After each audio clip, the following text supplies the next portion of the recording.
Hey everyone, welcome back to Backfires and Burnouts. It is not every day that you see me wearing a button-down shirt and tucked in.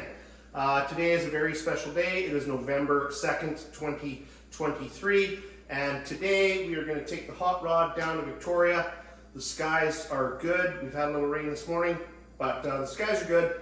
And a good friend of mine, Al Clark, is going to be inducted into the Canadian Street Rodder Hall of Fame.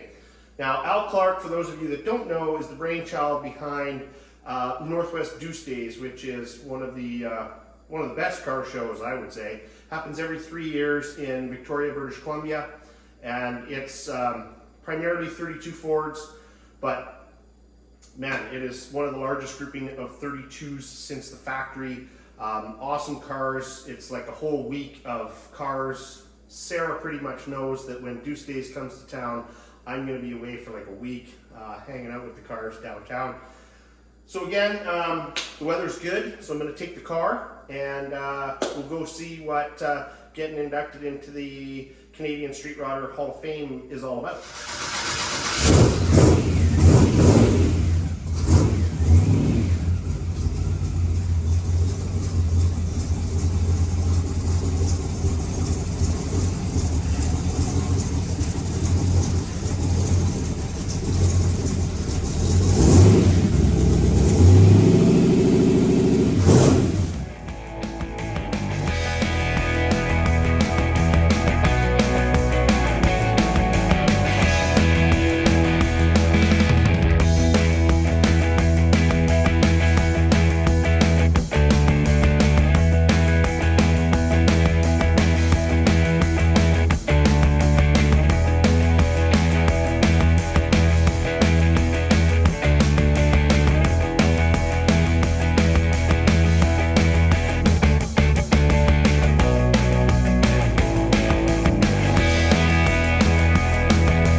Summer I was over at Al's. He was helping with a project that I bought Ron Martin's Model A, and I had to do a little work on it, so Al was helping with it, and informed me that he was being inducted into the Hall of Fame this fall.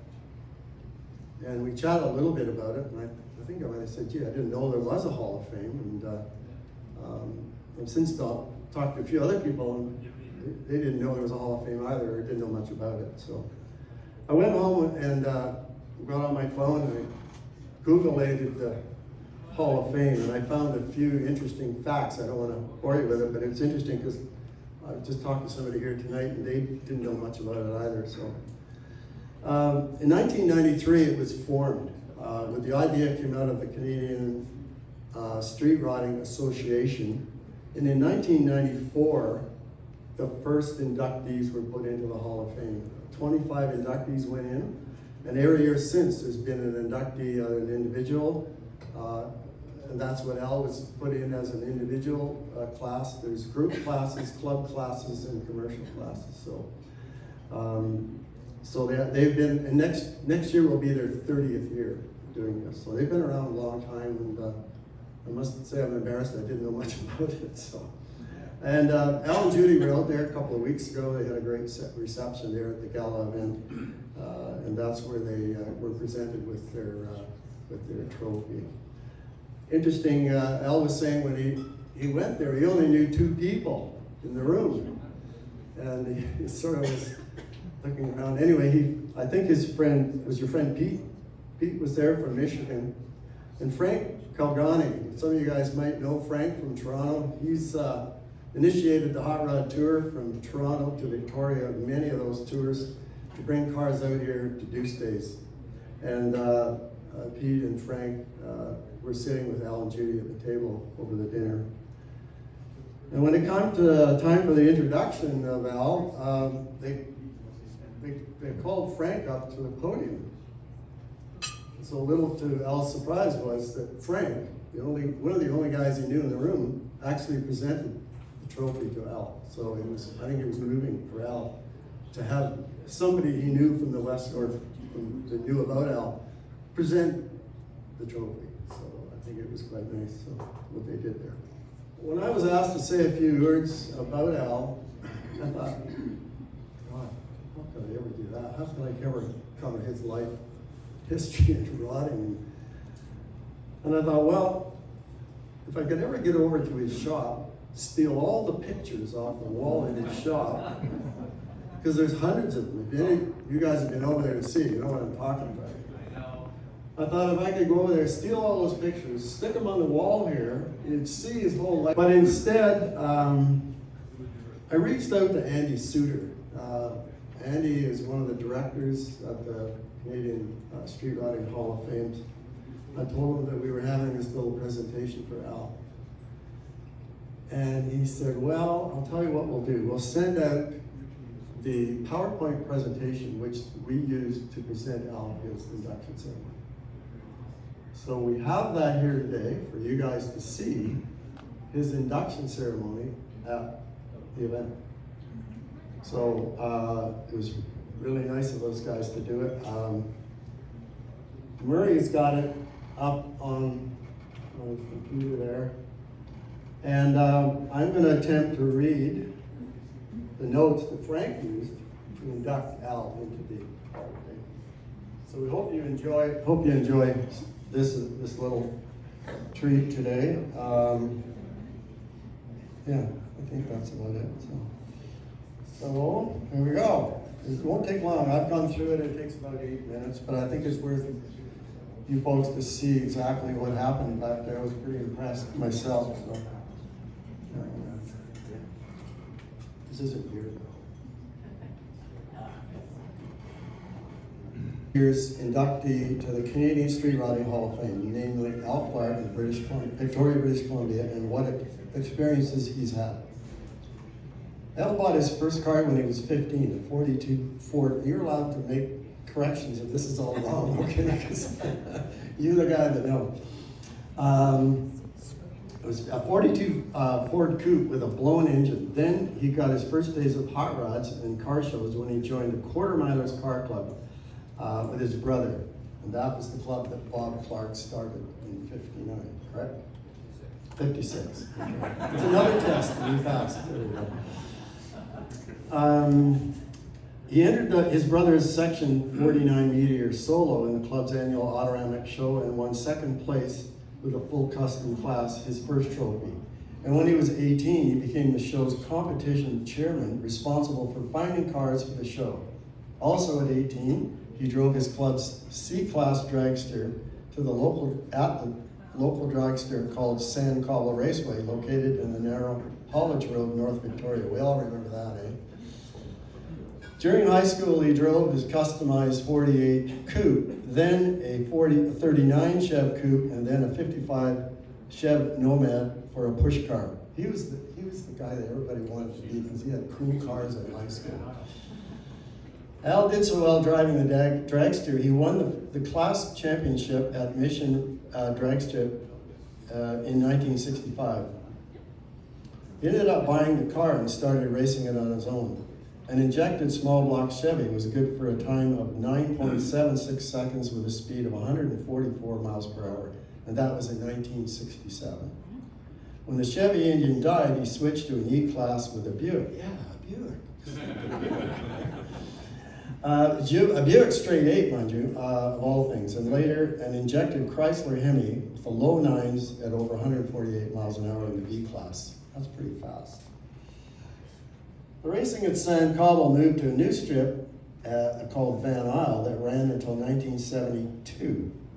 This NHRA strip was unique for its steep hill shutdown area, and Al made the most of that by winning competition eliminator 6 times and setting a track record in 1968. Do you remember that, Al?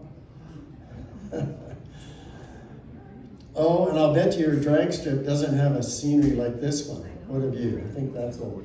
Actually, Al probably looks at that view from the back of his house now, right?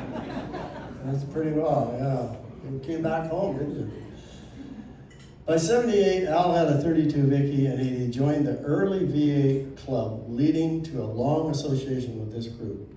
He was a founding member of this first chapter in Canada in 1980 and the Van Isle Regional Group, and he went on to organize many other events for the club, including the Canadian National Convention in '86. He was the show chairman for their Ford and Flower show in 1996, where he convinced none other than Big Daddy Don Garlix as the Grand Marshal. The show was another huge success thanks to Al's leadership, and Big was the star of the show. How am I doing here? Al was born in England but grew up in Victoria and worked in the logging industry. Then he worked at the Canadian Forces Base shipyard, where he was apprenticed as a boilermaker and fabricator. And that's when I met Al in 1964, somewhere in there. I was an electrician apprentice. Al was a boilermaker, trying to figure out how he could bend 1-inch boilerplate and whatnot. But we had a lot of fun as apprentices back then. Next, he moved to the Yarrow shipyard for 14 years. All that training in metalwork and shipyards paid off when he decided to build his own frame jig in 1987 and started building 32 Ford chassis and complete cars part-time. This included a new chassis for his 34 two-door, which won several awards, including Best Class, Best Undercarriage, in the Portland Roadster Show. 1997, after building a high-dollar roadster for a customer, Al decided to go full-time in street rodding business and started Deuce Days Northwest Limited, that we all got to know quite well. Al does build a good car. In 2011, he finished a Highboy Deuce Roadster for himself and headed out to the LA Roadsters Father Day show with only 80 miles on the car.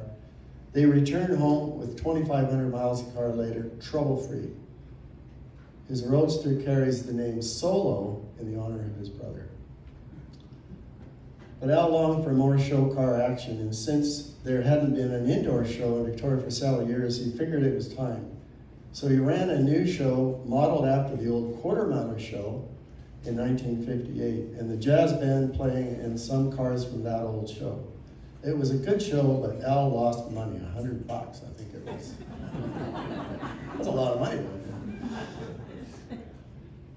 The show was, I must have lost my place here. Yeah, he tried it again in '94 with a different show, but he lost $100 again. Al's financial record in indoor car shows wasn't too hot, so he decided to try something different, an outdoor show.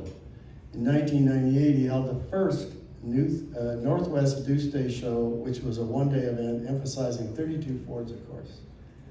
The show was a success, so he just kept going with a new show every 2 years.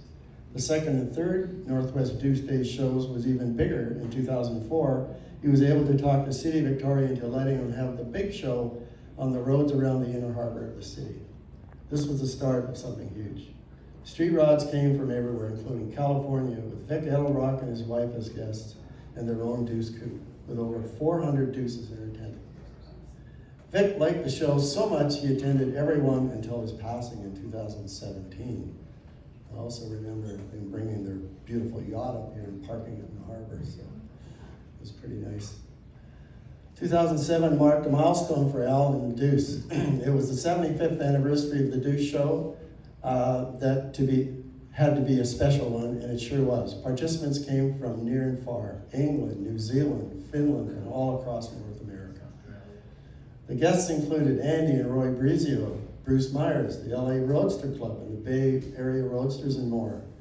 Frank Colgani, which we mentioned earlier there, organized the hot rod tour from Toronto to Victoria. It was called Points West 2007. That year, over 100 cars joined up along the way to arrive here in Victoria.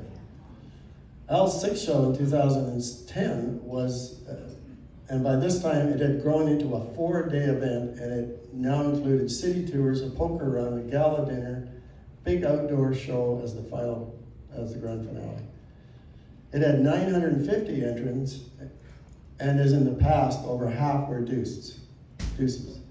The guests this time included celebrities like Ed Pink, the Brizios, Bruce Myler again, and Dennis Gage, and others. And speaking of poker runs, how does this turn out for a staging area for you? I think we had it down at Clover Point then, right? Yeah, there we go. The 2013 show was yet another major event. Over 1,000 participants, 450 deuces. Al got married to Judy that year. And happy anniversary to you two. Al got married to Judy, and their 10th anniversary was just this past October 26th. Al did the show again in 2016, and it was supposed to be his last show, but was so successful he decided to try again. However, in 2019, Al was getting tired of this and was supposed to be his last show, but was so successful he decided to do it again. Did I just read that twice? I think I'm okay. Al did the show again.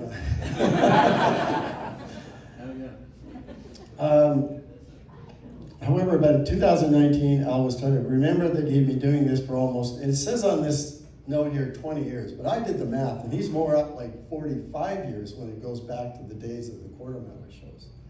So he'd been doing it a long time in 2019. He said it took his team of volunteers 2 years of planning, 6 months of full-time work leading up to the show. And many of you in this room were among those hardworking volunteers, right? Getting us up at 2 or 3 in the morning to park those damn cars. But a lot of fun, wasn't it? So again, he decided to the next show in 2019 would be his last. But after he announced his decision, there was so going on and on. You didn't know when to quit. And thank God you didn't. Announced it would be his last. There was no such outpouring. There was so much outpouring of support for the show to continue, both from Rodders and the city business owners as well, that serious changes had to be made. To make the show happen, Tourism Victoria came on as a major sponsor, and they agreed to give him more room for the cars around the harbor. That show had over 1,400 pre-1952 registrants, and half of the cars were deuces again. Roddding USA magazine called it the best show in the whole world, period. What a way to get out of having car shows. Then, as we all remember all too well, COVID shot through the world like a bullet, and everything stopped dead. But all was not lost for Deuce Days, not for a long shot. Somebody's playing with words here. Tourism Victoria became the new owner of the show and brought it back in 2022 with Al as the consultant. That show was another success, so they're doing it again in 2025. It's now a 3-year cycle, and the next show updates have already been announced. I think they're up here. Don't have them. Pay attention. Al's daughter Karen wants her own street rod. Guess she wants to build it? Who else would you build it? Well, I lost my place again here. Al was planning on retiring from building cars, but you don't turn down a request like that. Now you do. Now do you? This was his 60th, think about this, 60th chassis he had built on that same frame jig that he built in 1987, and that car should be on the road next summer. I can't wait to see that. To say that Al has already been recognized for his racing and street rodding activities is a huge understatement. In 2006, he was inducted into the Greater Vancouver Motorsports Pioneer Society for 10 years of racing success at Mission drag strip near Vancouver, and for his Deuce Days show and early Ford Club shows. Later in 2012, He was inducted into the Victoria Auto Racing Hall of Fame for his drag racing experiences in car shows. I think I got one on page one. 2016, the City of Victoria presented him with a Lifetime Member Award in recognition for the millions of dollars his Deuce Days shows contributed to the tourism industry in Victoria. Now that's something to be said. And here we are today, another grand recognition. Keep in mind this was 2 weeks ago. And here we are today, another grand recognition of Al's contribution to street riding in Canada. I'd like to read an excerpt from the mission statement of the Canadian Street Riding Hall of Fame. Canadian Street Riding Hall of Fame was created to recognize contributions of individuals and clubs to the promotion and advancement of street riding in Canada. Each year we add new members to our list of alumni, each one nominated for this prestigious position by their peers. Welcome to Al Clark as the newest member of alumni of the Canadian Street Riding Hall of Fame.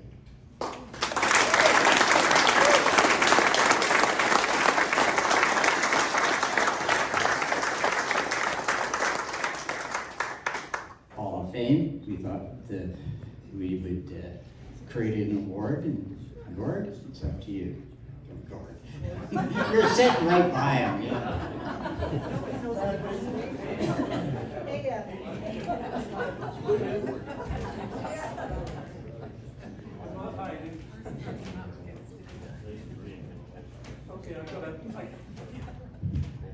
There we go. I got a two-part session here. The first, I'm not used to this, as everybody can see. The first part, Bob mentioned some of it. No, I'm under control. Might not look it, but believe me, I am. Okay, a little bit of history about sort of my association and Al, from what I know. I first met him at a vintage car club meeting. Now, we served the same apprenticeship in the same shop in the dockyard, but we were 6 years apart. So naturally, I was older, you know. He was a kid. And anyway, at this vintage car club meeting, there was probably about a half a dozen of us with old Fords, some members, some not. And there was a club member that got up and questioned the authenticity of having a hot rod, a Ford with maybe a Chevy engine, if it met the club criteria. And then he went on to say, a Ford with a Chevy engine, and some of them are held together with baling wire. That did not go over well. After the meeting, there's a group got together and said, let's start our own club. So that was in 1979, 1980, early Ford V8 Club of Victoria 109 was started. And it went on, like all the events that they held went on from there. Now, Gus, Murray, and Bob were a team of four, okay? Bob did his thing, Gus did his, Murray did his, last one out. I have to do this, okay. So I said to Gus, I said, okay, what do I do? He says, well, first of all, you've got to look proud. You've got to be up there. You've got to look successful. You got to look at the crowd, speak to them. And if you screw up, keep going, because they won't know what you're saying anyway. So here we go. I got to look successful.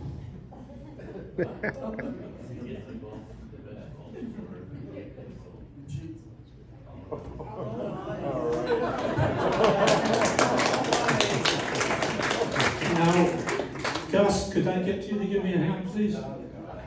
Al, could you come up on stage, please? Up here.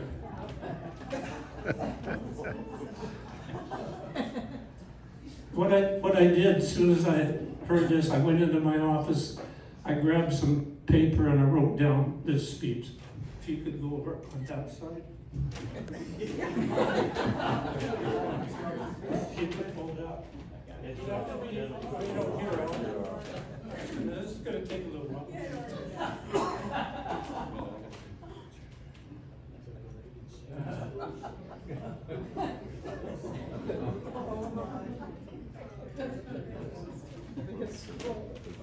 Everybody smile.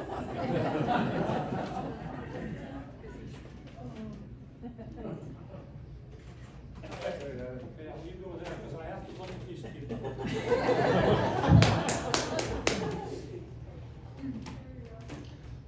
Al, it is with great pleasure that I present you with this gift as a small token of our appreciation for all your dedication to the old car hobby.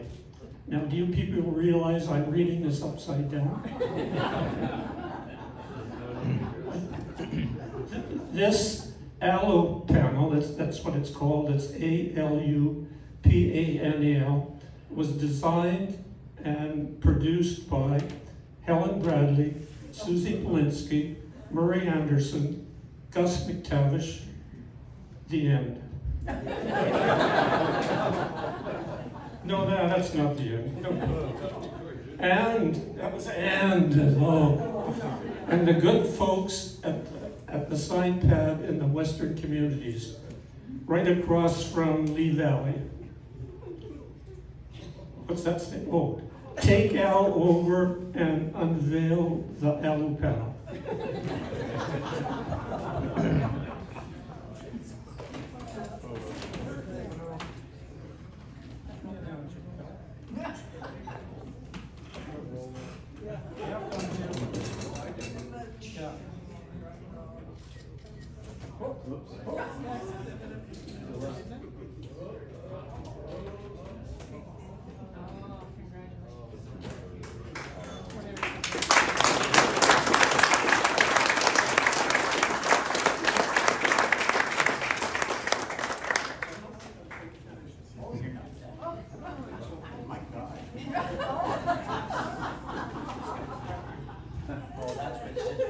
Oh, it says pause.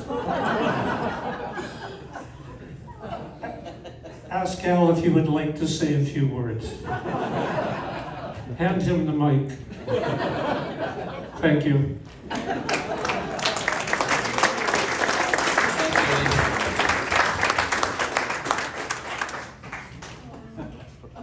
You want my speech?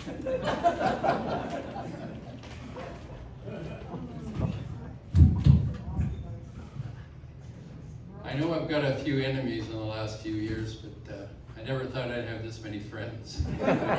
This is just amazing. And I really appreciate everybody here that's shown up. Again, this is over the top. But wow, some faces back there, I can't believe it here.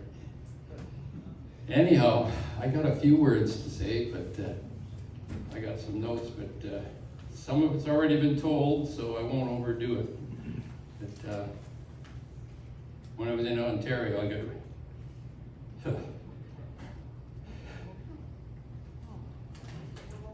I got too emotional. Anyhow, if it wasn't for the Quarter Milers Club that I joined when I was 16 years old, I would never be doing what I'm doing today. I joined it 62 years ago. And Bob Clark was the president and the founder, February 1956, and I'm still good friends.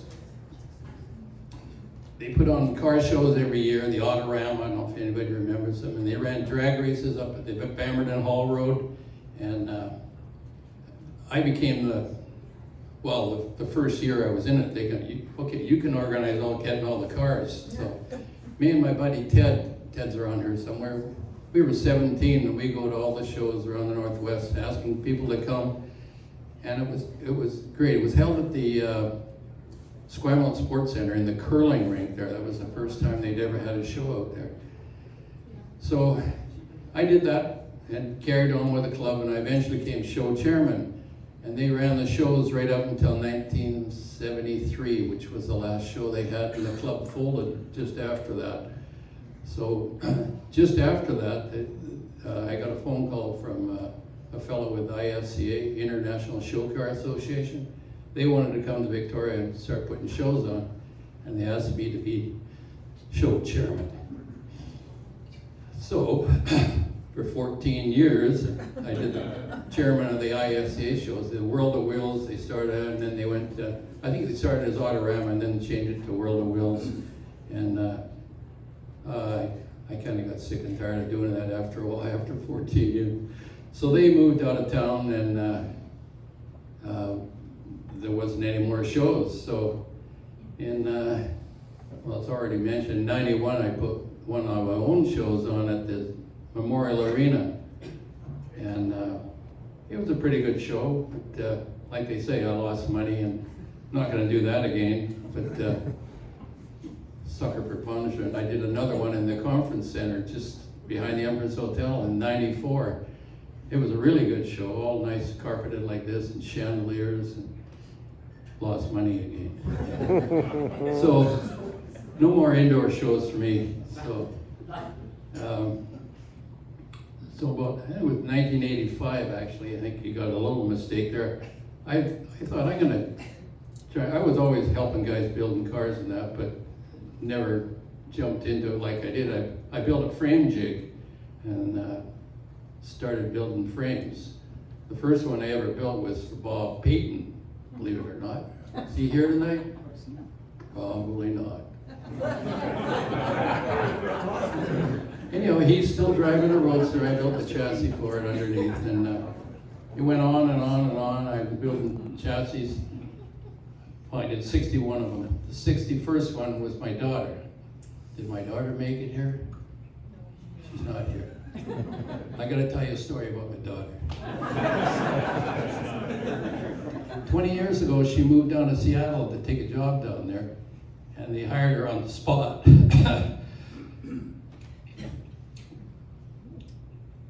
Well, after 20 years, she had a partner all along who asked her to go into business with her, which she did. 20 years later, they sold the business. She got millions and millions of it. So she phoned me. She always wanted me to build her a car, and I said, "You don't even have a garage." She said, "Hey, Dad, I just bought a new house. It's got a 3-car garage." Start ordering parts. So about a year and a half now, I started ordering parts, and the car is 90% together now, and it'll be ready for the next Deuce Days. But if it wasn't for her, with this car for her, I don't think I'd be doing anymore, I hope, but who knows. The first complete car I did was Toby Hurd. Started that in 1988 and finished it in 91. Toby's sitting here, he's still driving the wheels off that car. So.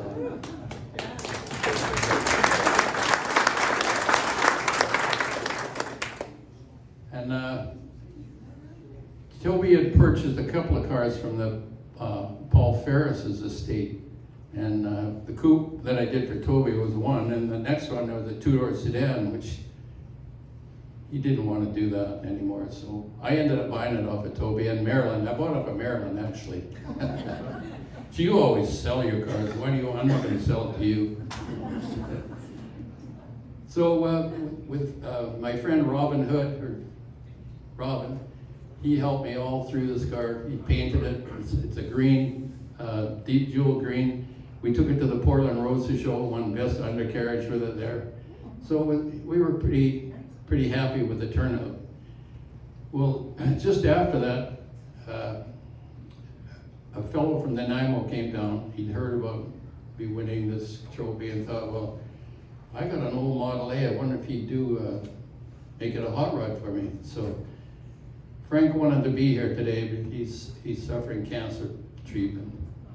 And so with my help of Robin again, we built this car for Frank Kobe and took it to the Portland Roadster Show, and he won his class, and I can't remember what else he won, but it was really, really successful. And so there's quite a few you here today I've either built chassis for or I built cars for, And some of them are multiple. Terry Grant, did Terry make it? I don't know if he did. Terry, I built 4 cars for him so far. Jack Mather, he's back there somewhere. I built a couple for him. And Tim Cornell from Kelowna, I built a couple from Tim.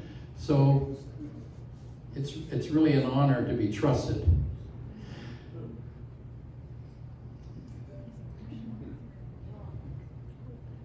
I mean, especially Terry, he didn't know me from Adam, and I came over and he flew over in the helijet from Vancouver and says, I want you to build a car for me. I says, well, what do you want? He says, 32 Roadster. Well, what do you want me to do? He says, I just want to come over and turn the key on and drive it home. So from there, I did a 3-window coupe for him. I did a 2-door sedan for him, and I did the latest one, the 2-door sedan, a Highboy Tour. You might have seen it at Deuce Days, black, nice car. Anyhow, along the way, I've come in contact with the LA Roadsters quite a bit, going down to their shows, and I met a couple of guys, Dick Guzzi and Chuck Small, and I met them up in Kelowna at the Sun City Cruise, actually, and they came back to Victoria on their way home to LA, and I put a barbecue on for them. Got to know them pretty good. So the first Deuce Day I put on in '98, Dick came up for that, and he got the long distance award. And ever since then, every Deuce Day, there's been members of the LA Roadster come to the Deuce Days. And so then, make a long story short, they wanted me to join their club as an associate member. Well, I just wasn't into joining any more clubs, so I didn't want to do it. So what do? They made me an honorary member. The only other one was Ed Polinsky. So, couple of guys I'd like to mention here.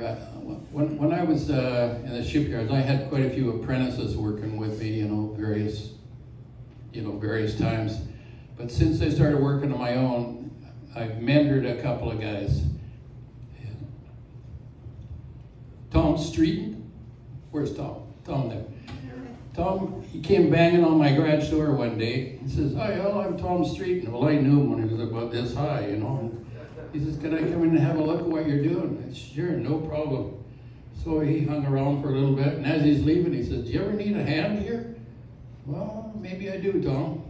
So I got a hold of him a couple weeks later. I says, if you can come over and help me clean the shop up and put the tools away, I might have something for you. Well, Tom worked me with 2 years, and I think I taught you how to weld, Tom, and fabricate, and now he's a boss out at Ramsey Machine Shop now. And then Jay Donovan. Did Jay make it here today? Jay, I can't say enough about Jay. When tourism asked me if they could take Deuce Day over, I says, well, how are you going to do it? He says, well, we're going to put an ad in the paper to see if we can get somebody. And I says, that isn't going to work. But Jay, he was 27 years old. He had helped me with Deuce Day with parking and stuff previously. So I phoned him up and asked if he'd be interested in taking this on, and he couldn't get over fast enough. And you all saw the show last time. That was the response of Jay. I mean, he's 28 now, I think, and I gave him a hand, a fair amount, but this next one in 2025, he's on his own. So.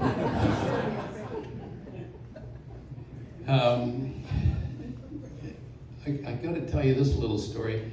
I was planning on retiring, and my daughter Karen wanted a car built, but she specifically wanted a Dearborn Deuce.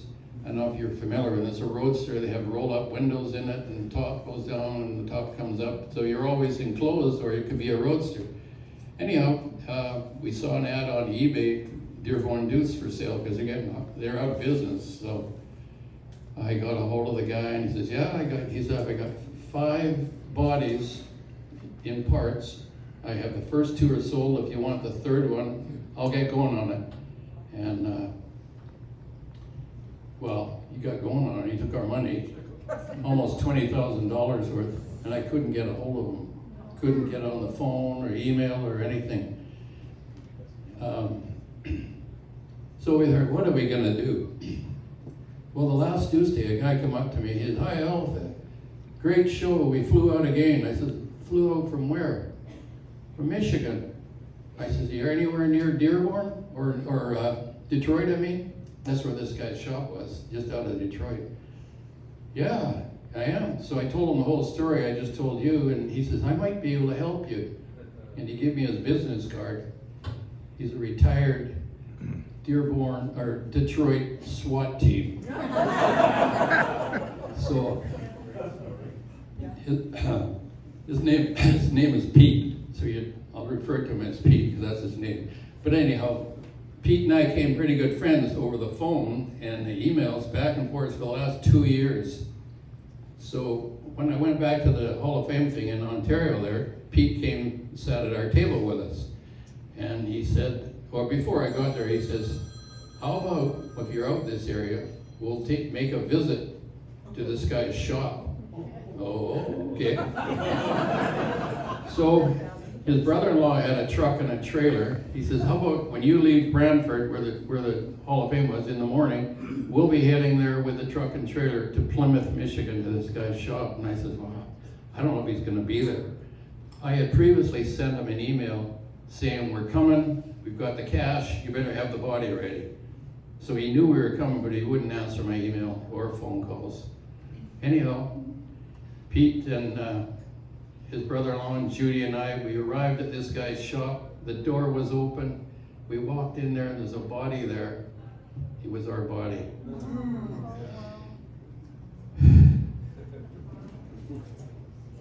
So we loaded it on Pete's trailer and paid the guy the rest of the cash that he wanted, and see you later. So we got the body. It's in Detroit, Michigan right now. He's keeping it there until I sell. I'll be selling because I've already got a Brookville body happening with Karen's car. But we didn't expect to see anybody there, and then walk in and the doors open. So that was the best part of the trip. Anyhow, I'd just like to thank specifically Rob Petty for nominating me for this award. He's an Epistra member, and Norm Wilcox for getting this rolling again, eh, Norm? And Gus and Eddie, Bob Bentham and Murray, all of you. And for all you people coming to see what I've been up to. It's really, really cool.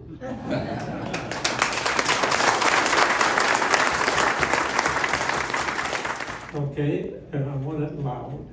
Hip, hip, hooray! Hip, hip, hooray! Hip, hip, hooray! Good job, Al.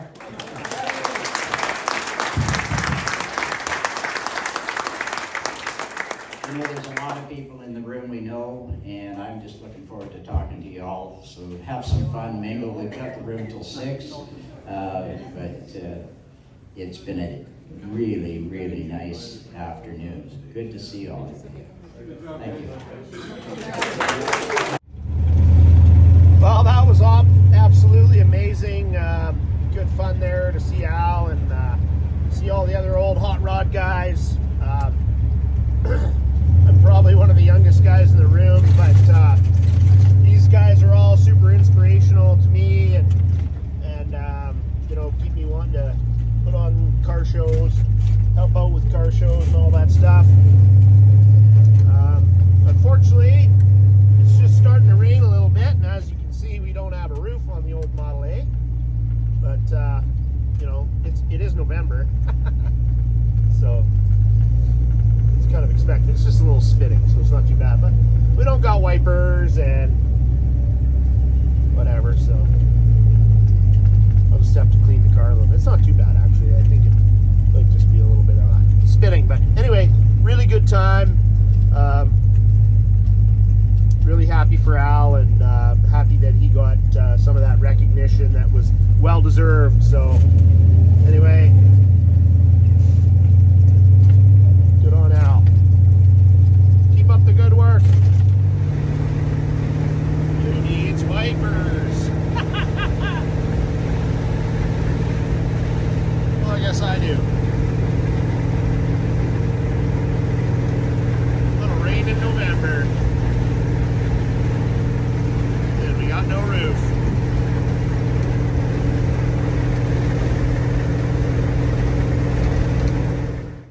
Well, thankfully the rain only lasted about another 5 minutes and we were back to dry roads. The car's not too much of a mess, not too big of a deal. Just wanted to say thank you guys for watching, and I know this means a lot to Al, and what a great thing that he's done. Here we've got some of the shirts from Deuce Days. I've been involved with the Deuce Days show since 2016 when I became a parking crew leader. So in 2016 we had the red shirts.